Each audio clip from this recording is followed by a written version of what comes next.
আজ ভয়াল 12ই নভেম্বর। 1970 সালের এই দিনে ঘূর্ণিঝড় গোর্কির আঘাতে দক্ষিণাঞ্চলের 5 লাখের বেশি মানুষ মারা যায়।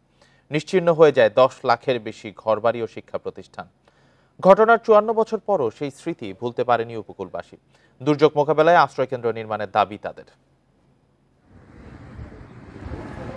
আজও 1970 সালের 12 নভেম্বর দিনটি মনে পড়লে আঁতকে ওঠে ভোলাসহ দক্ষিণ জনপদের মানুষ। সেদিন ঘূর্ণিঝড় গোর্কির তাণ্ডবে লণ্ডভণ্ড হয় উপকূল। ভোলার মনপুরা, চরনিজাম, ঢালচর, কুকরিমুকরি, লক্ষ্মীপুরের রামগতি ও কমলনগর সহ গোটা উপকূল পরিণত হয় মৃত্যুপুরীতে। আমার 5টা ছাগল আছে, 3 খাঁচা মুরগি আছে, 2 খাঁচা হাঁস আছে, খুব বড় ব্যাগ লইয়া গেছে। আমার গর্ত সব হালাই দিছে।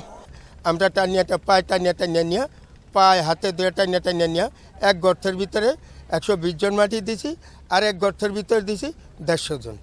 সেদিনের পর বেশ কিছু আশ্রয়কেন্দ্র হয়েছে।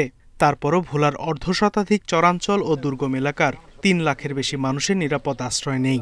ওই ঘূর্ণিঝড়ে হাজার হাজার মানুষ মারা গেছে এবং গরু, ছাগল, মহিষ, হাঁস, মোরগ অনেক কিছু মারা গেছে।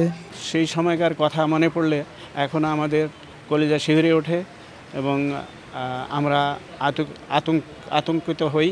আশ্রয়কেন্দ্রের সুবিধাবঞ্চিত মানুষ ও তাদের সম্পদ রক্ষায় প্রশাসন কাজ করছে বলে দাবি ভোলা সদর উপজেলার নির্বাহী কর্মকর্তার। 1970 সালের পরে মানুষের যে ভয়টা কাজ করত দুর্যোগ নিয়ে এবং ঘূর্ণিঝড় নিয়ে, এই ভয়ের কোনো এখন কারণ নেই। কারণ এখন আমাদের আবহাওয়ার যে পূর্বাভাস সেটা কিন্তু অনেক আগে থেকে আমরা পেয়ে থাকি, যার পরিপ্রেক্ষিতে আমরা কিন্তু আগাম যে প্রস্তুতি এটা কিন্তু নিতে পারি।